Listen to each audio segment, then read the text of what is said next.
Tepuk tangan untuk Mbak Sela, luar biasa sekali. Ya.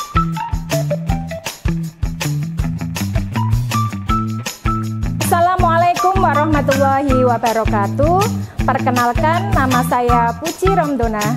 Saat ini saya mengajar di SMK Al-Musyafa Kendal sebagai guru mata pelajaran sejarah Indonesia. SMK Al-Musyafa adalah sekolah berbasis pondok pesantren yang beralamat di Jalan Kampir, RT 1, RW 5, Sudipayung, Kecamatan Ngampel, Kabupaten Kendal.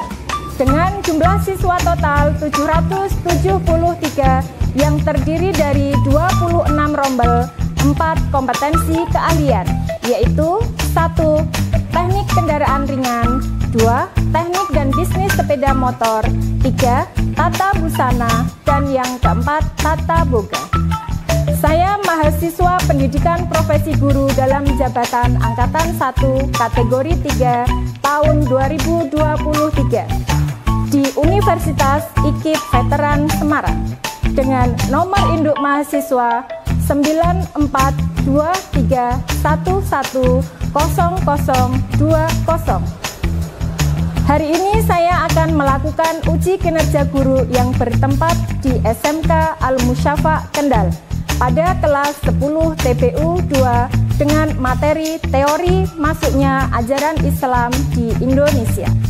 Selamat menyaksikan video pembelajaran berikut ini. Sekian, terima kasih. Wassalamualaikum warahmatullahi wabarakatuh. Assalamualaikum warahmatullahi wabarakatuh. Waalaikumsalam warahmatullahi wabarakatuh. Selamat pagi anak-anak semuanya. Pagi, Bu. Sehat semua ya? Alhamdulillah sehat. Alhamdulillah. Untuk pagi hari ini, sebelum pembelajaran kita mulai, untuk ketua kelasnya Mbak Sela bisa memimpin doa dan menyanyikan lagu nasional dulu. Ayo Mbak Sela bisa maju ke depan, dipimpin berdoa.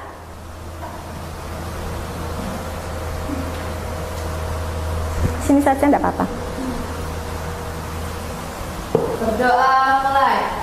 Bismillahirrahmanirrahim.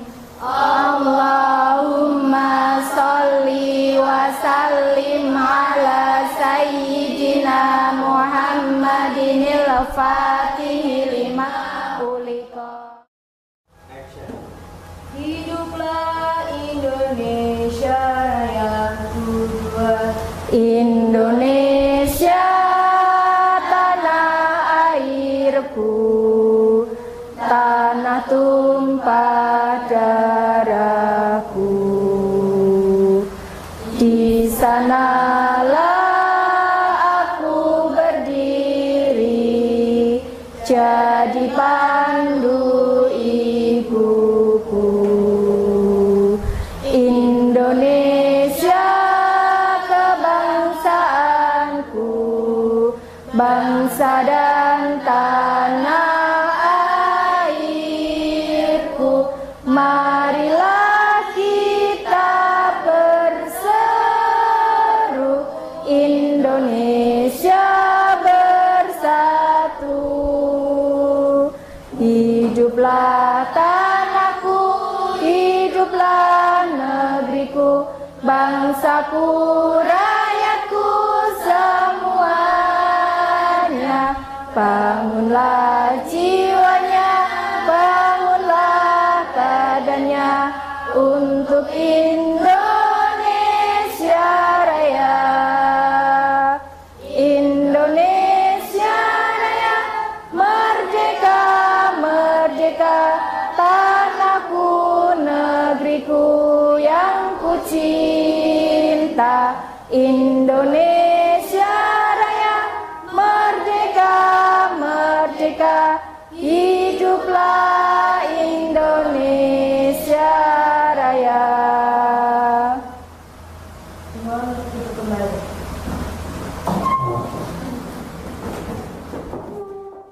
Ya, alhamdulillah kita dapat melanjutkan pembelajaran lagi. Untuk pertemuan kali ini sebelum saya masuk pada pembelajaran, saya absensi dulu kehadiran kalian.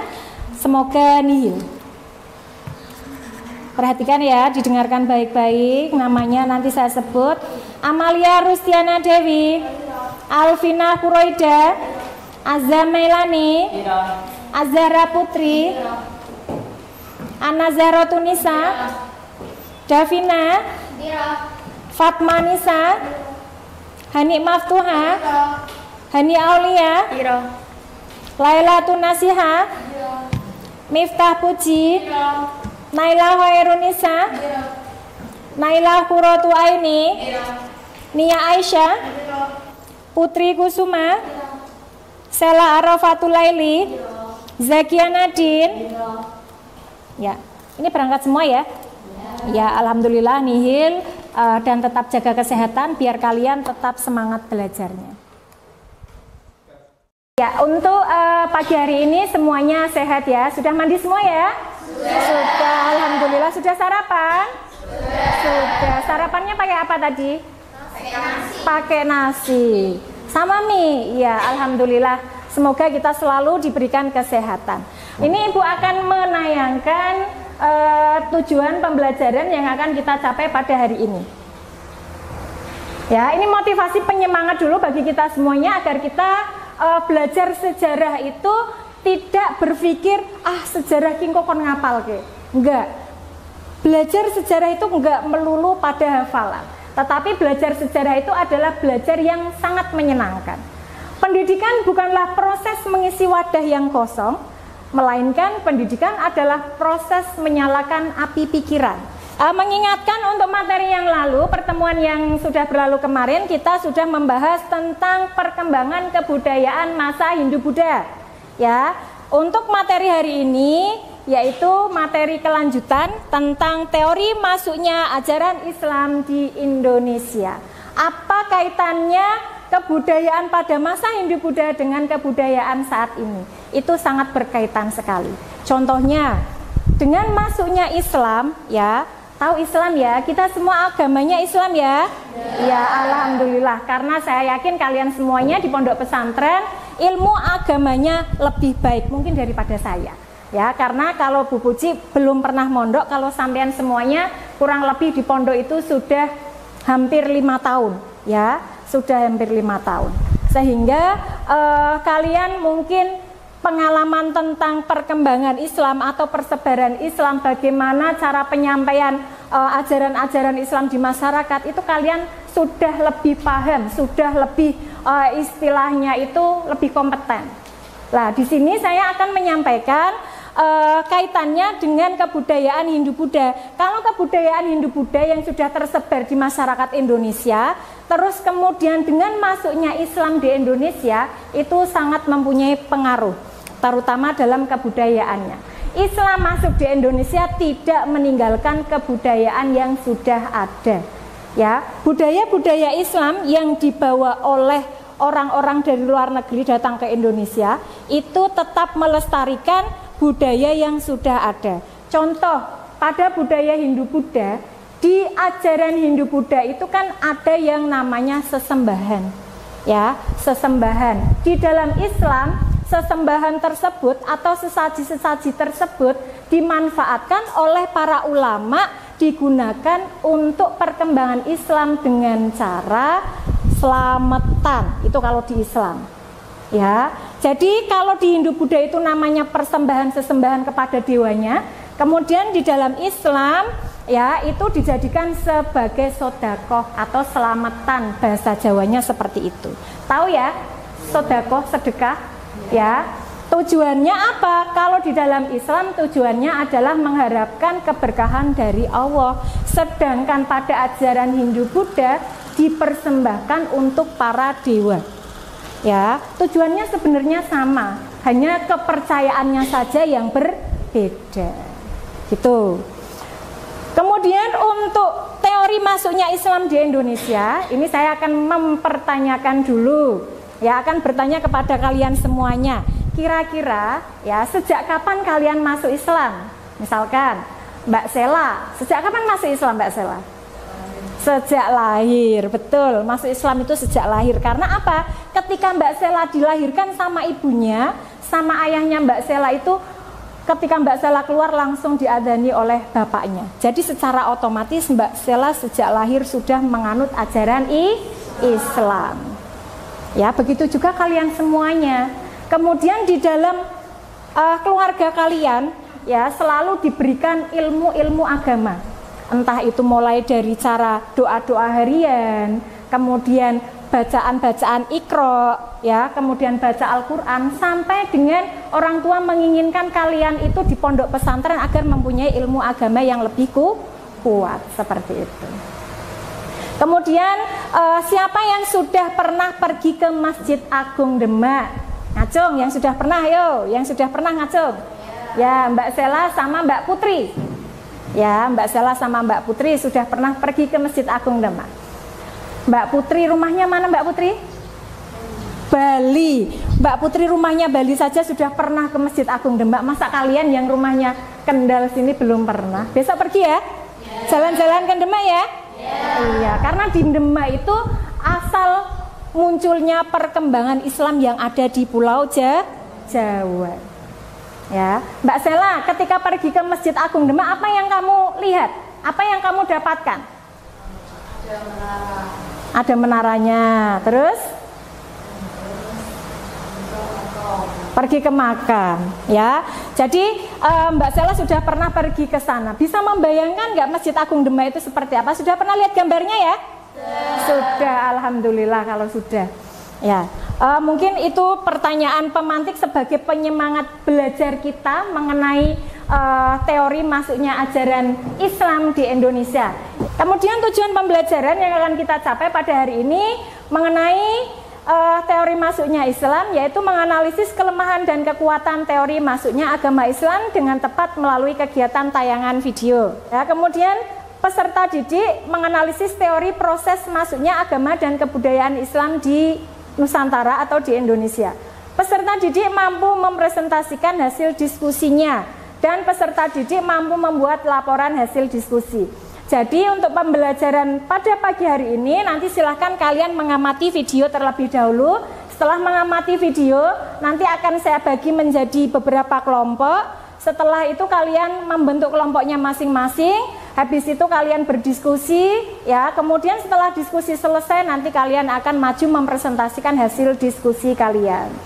Kemudian langkah-langkah pembelajaran itu nanti kalian akan saya bagikan LKPD. Di situ di LKPD langkah-langkah dalam berdiskusi sudah saya tuliskan di situ. Ya, ini nanti saya akan selalu mendampingi kalian dalam proses pembelajaran, terutama pada saat kalian berdiskusi. Ya, ini tujuan pembelajaran yang akan kita capai untuk hari ini. Sampai di sini, kira-kira ada yang mau ditanyakan sebelum saya bagi kelompok? Enggak. Ya, saya bagi kelompok dulu ya. Setelah saya bagi kelompok, biar kalian nanti bisa fokus untuk melihat tayangan video.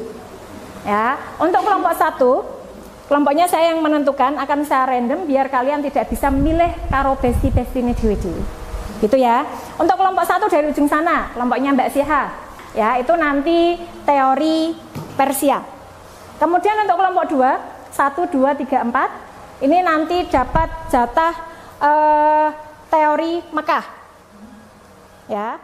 Nah, ini saya akan menayangkan video pembelajaran yang berkaitan dengan teori masuknya Islam.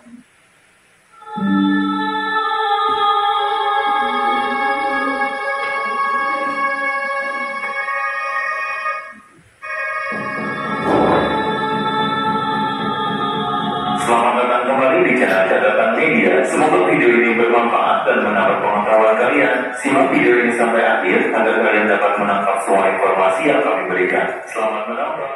Ya, tadi setelah kalian menonton tayangan video, menganalisis video, sebelum kalian semuanya diskusi kelompok, saya akan memberikan penguatan materi terlebih dahulu kaitannya dengan teori masuknya Islam di Indonesia. Tadi sudah kalian saksikan ada 4 teori tentang masuknya Islam di Indonesia. Yang pertama adalah teori Gujarat, Kemudian yang kedua adalah teori Arab atau teori Mekah. Yang ketiga ada teori Persia, dan yang terakhir, yang keempat adalah teori Cina. Dari keempat teori itu memang mengalami beberapa perbedaan. Ada yang mengatakan bahwa masuknya Islam di Indonesia itu pada abad ke-7.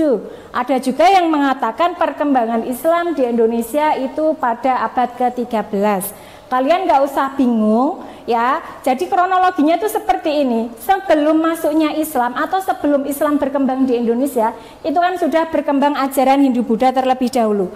Pada masa perkembangan ajaran Hindu-Buddha itu pada kerajaan Sriwijaya ya, sudah mulai membuka pintu perdagangan untuk negara-negara lain agar datang ke Indonesia untuk berdagang. Contoh, bangsa Arab datang ke Indonesia untuk berdagang, menjual hasil panen dari negara Arab, yaitu berupa kurma yang dibawa di Indonesia, didagangkan atau dijual di Indonesia.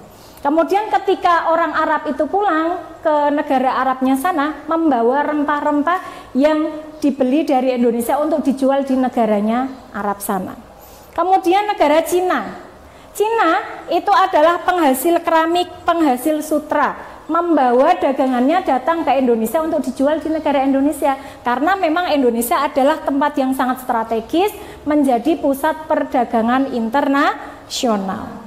Jadi kita harus bangga menjadi orang Indonesia karena kita kaya akan rempah-rempah, kaya akan hasil alamnya ya. Kemudian tanah di Indonesia itu sangat subur sekali, betul. Kemudian dengan adanya perdagangan tersebut tidak menuntut kemungkinan tadi yang menyatakan bahwa Islam masuk di Indonesia itu pada abad ke-7 memang benar. Jadi Islam itu kan muncul dari negara Arab. Lah, di Indonesia itu memang pada abad ke-7 ditemukan perkampungan Arab yang ada di Sumatera. Lah, orang-orang Arab itu membuat kelompok atau perkumpulan, membuat ibaratnya itu kelompok orang-orang Arab ya yang berdagang di Indonesia, kemudian mereka menetap di Sumatera. Karena memang pada zaman dulu yang namanya perdagangan itu kan menggunakan jalur laut, yaitu menggunakan kapal. Belum ada yang namanya pesawat terbang. Ya, kalau sekarang sangat mudah, kita ke Arab dalam 1 hari pulang pergi bisa. Tapi kalau zaman dulu tidak bisa, perjalanannya cukup lama.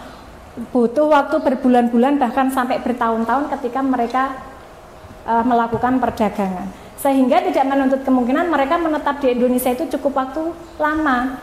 Lah, karena mereka itu lama di Indonesia, sehingga kebudayaan-kebudayaan yang mereka anut, yang mereka lakukan ketika di negara Arabnya sini, di negara Arabnya sana, di sini itu dipraktekkan. Contoh, karena mereka agamanya Islam, di sini ya mereka sholat, hukum-hukum Islam tetap dilakukan.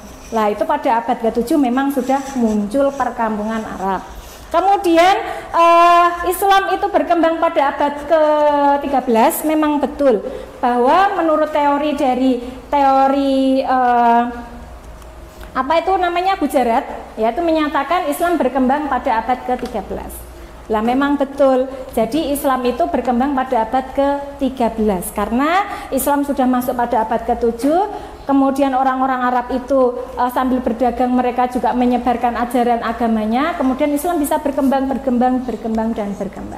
Kemudian pada abad ke-13 pun itu juga banyak sekali dibantu oleh para ulama yang menyebarkan ajaran-ajaran Islam yang datang dari luar, terutama dari Arab, dari Persia, dari Gujarat, dari Mekah. Kemudian Islam tersebar di seluruh pelosok Indonesia.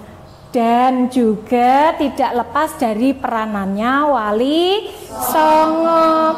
Persebaran Islam tidak lepas dari Wali Songo, terutama di tanah Jawa. Yang selalu kita kenang yaitu Sunan Kalijogo. Sudah pernah ke makamnya Sunan Kalijogo? Sudah. Berapa kali? 1 kali, ada yang berkali-kali. Ya, semoga kita selalu mengenang atau mendatangi makam-makam para aulia-aulia atau para penyebar ajaran Islam di Indonesia.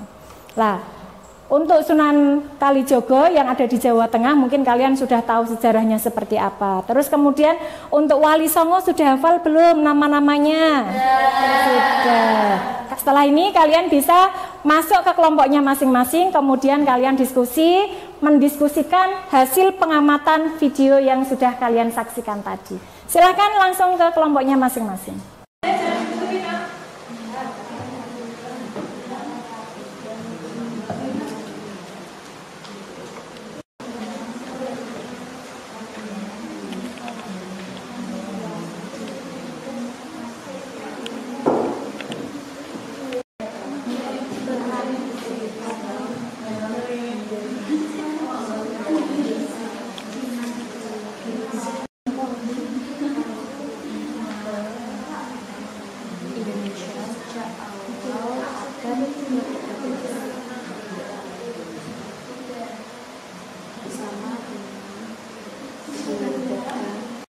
Untuk pembelajaran pada pagi hari ini, tadi kalian masing-masing kelompok sudah berdiskusi di kelompoknya masing-masing. Nah, sekarang waktunya untuk maju mempresentasikan hasil diskusi kalian.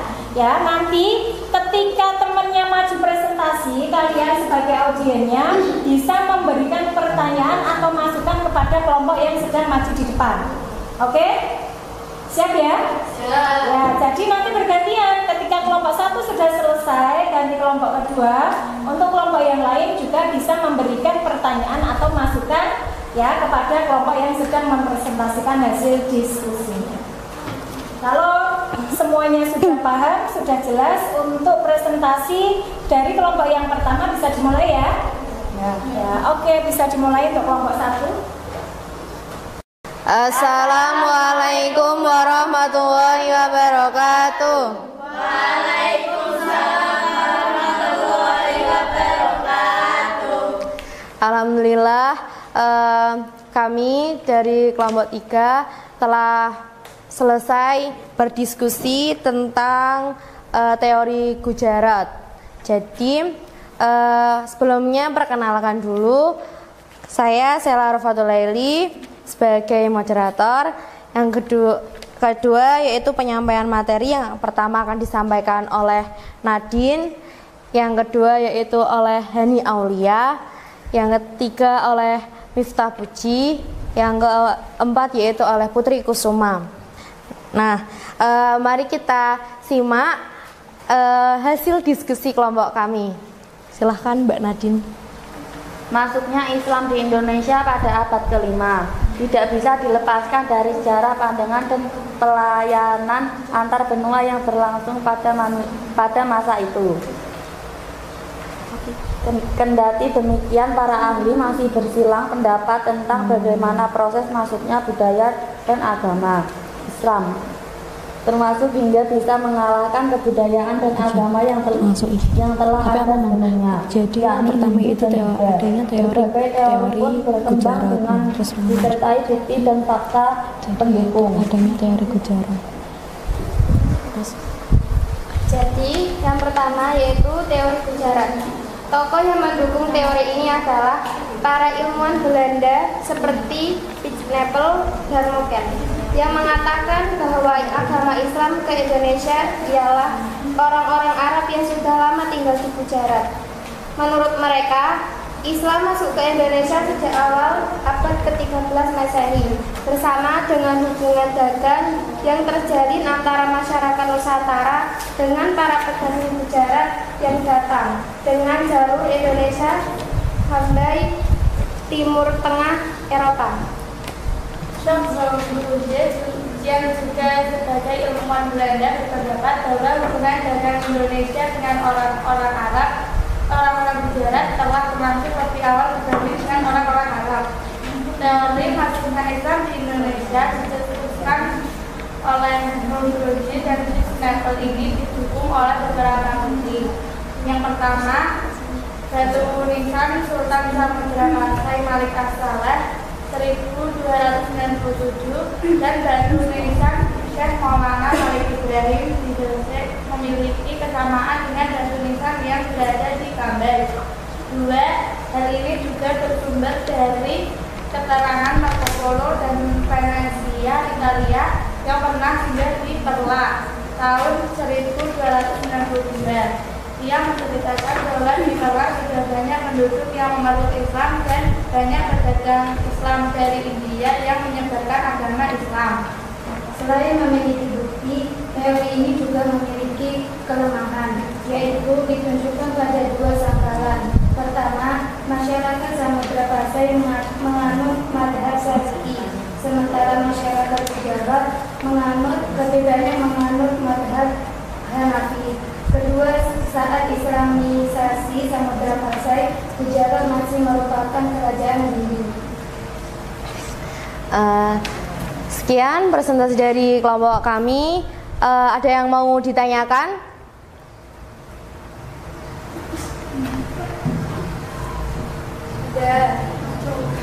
Saya mau tanya. Ya, silahkan. Bukti apa sajakah yang mendukung adanya teori Gujarat?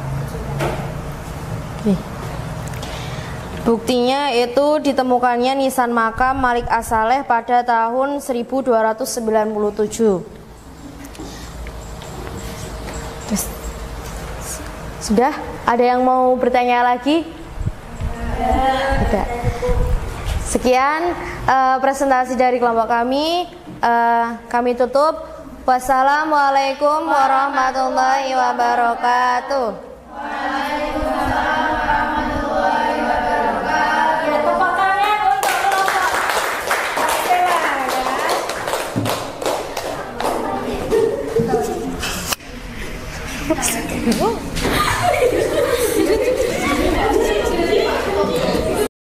Assalamualaikum warahmatullahi wabarakatuh. Waalaikumsalam warahmatullahi wabarakatuh. Kami dari kelompok 2 ingin mempresentasikan hasil diskusi dari kelompok kami yang bertema teori Gujarat. Sebelum penyampaian materi, saya akan memperkenalkan diri terlebih dahulu. Saya Nia Aisyah Birnada sebagai moderator dan sebelah saya Naila Hairunisa sebagai penyampaian materi 1 dan Hanik Maftuhah sebagai penyampaian materi kedua dan Amelia Rustiana Dewi sebagai penyampaian materi 3 dan yang terakhir Dian Ayu Anjani sebagai penutup dari presentasi dari kelompok kami. Dan kami mulai dari penyampaian materi pertama.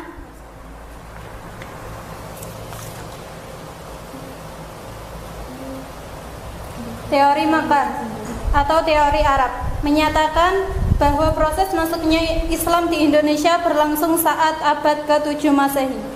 Islam dibawa para musyafir Arab atau Mesir yang memiliki semangat untuk menyebarkan Islam ke seluruh belahan dunia.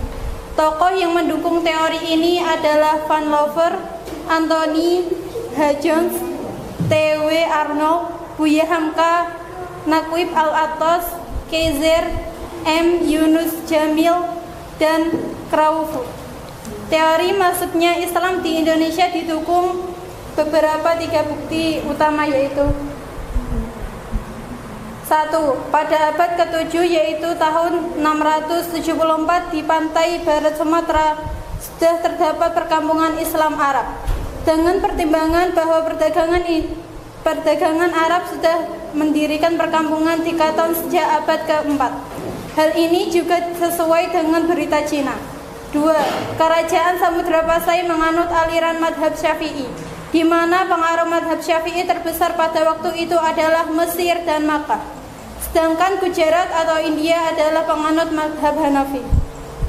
3. Adanya penggunaan gelar Al-Malik pada raja-raja Samudra Pasai yang hanya lazim ditemui pada budaya Islam di Mesir. Pada ahli yang mendukung teori ini menyatakan bahwa abad 13 sudah berdiri di kuasaan politik Islam. Jadi masuknya ke Indonesia terjadi jauh sebelumnya, yaitu abad ke-7, dan yang berperan besar terhadap proses penyebaran adalah bangsa Arab sendiri. Hingga kini teori Arab dianggap sebagai teori yang paling kuat karena hanya terletak pada kurangnya fakta dan bukti yang menjelaskan peran bangsa Arab dalam proses penyebaran Islam di Indonesia.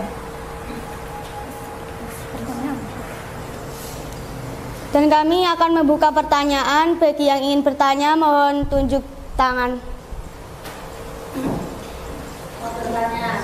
Ya, dengan nama siapa? Zakia. Mengapa teori Mekah atau teori Arab dianggap sebagai teori yang paling kuat, sedangkan teori tersebut juga memiliki kelemahan?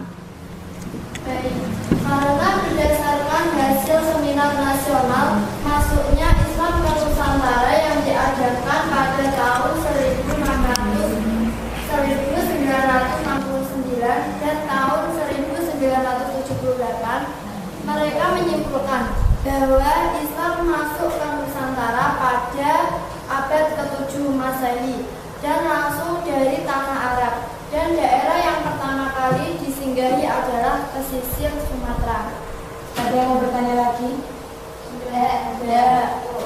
Kami akhiri presentasi dari kelompok kami. Kurang lebihnya mohon maaf. Assalamualaikum warahmatullahi wabarakatuh. Waalaikumsalam warahmatullahi wabarakatuh. Ya, tepuk tangan untuk kelompok 2. Terima kasih kelompok 2. Bisa dilanjutkan presentasi berikutnya, yaitu kelompok 3. Kelompoknya Mbak Siha bisa maju ke depan. Ya, terima kasih. Tadi masing-masing kelompok semuanya sudah maju ke depan, sudah mempresentasikan hasil dari diskusi masing-masing kelompok. Luar biasa sekali. Tepuk tangan untuk kalian semua. Ya, untuk kegiatan berikutnya setelah diskusi, saya akan memberikan penilaian pengetahuan, ya, yaitu mengukur seberapa jauh tingkat pemahaman kalian dalam menerima pembelajaran hari ini. Minta tolong untuk yang belum kembali ke tempat duduknya bisa kembali ke tempat duduknya.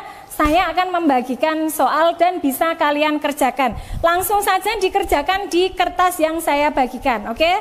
Coba saya akan bertanya kepada salah satu kalian, bagaimana perasaan kalian selama mengikuti pembelajaran pagi hari ini? Mbak Nia, minta tolong bagaimana perasaan Mbak Nia dalam mengikuti pembelajaran sejarah mulai dari tadi awal Bu Puji menyampaikan tujuan pembelajaran, terus kemudian menayangkan video sampai dengan kalian mempresentasikan pembelajaran, itu perasaannya bagaimana? Coba diungkapkan Mbak Nia.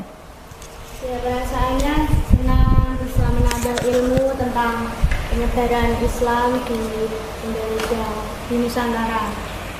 Senang ya? Senang ya? Senang. Senang. Yang lain senang enggak? Senang. Ada yang tegang, takut? Pasti. Oh, pasti. Ya, terima kasih. Oke, kemudian untuk refleksi pembelajaran pada pagi hari ini, ya, karena dari awal sampai akhir tadi kalian presentasi, tentunya kalian memahami maksud dari pembelajaran kita yang bertema tentang teori masuknya Islam di Indonesia. Lah, kesimpulan dari materi yang sudah kita pelajari, mulai dari teori Gujarat, teori Arab, teori Persia, sampai dengan teori Cina, coba saya ingin bertanya kepada salah satu dari kalian, ya, untuk menyampaikan refleksi tentang pembelajaran kita pagi hari ini. Siapa ya kira-kira? Coba yang pojok, Mbak Siha. Minta tolong Mbak Siha untuk menyampaikan kesimpulan dari materi yang sudah kita pelajari pagi hari ini. Silahkan. Berdasarkan pembelajaran yang sudah saya tangkap tadi, dapat disimpulkan bahwa masuknya agama Islam ke Indonesia itu ada 4 teori kedatangan Islam di Nusantara, yang diantaranya teori Persia, teori Arab, teori India, dan teori Cina. Serta saya juga dapat mengetahui tentang peristiwa yang belum saya ketahui di teori-teori tersebut. Iya. Sudah? Oke, tepuk tangan untuk Mbak Siha.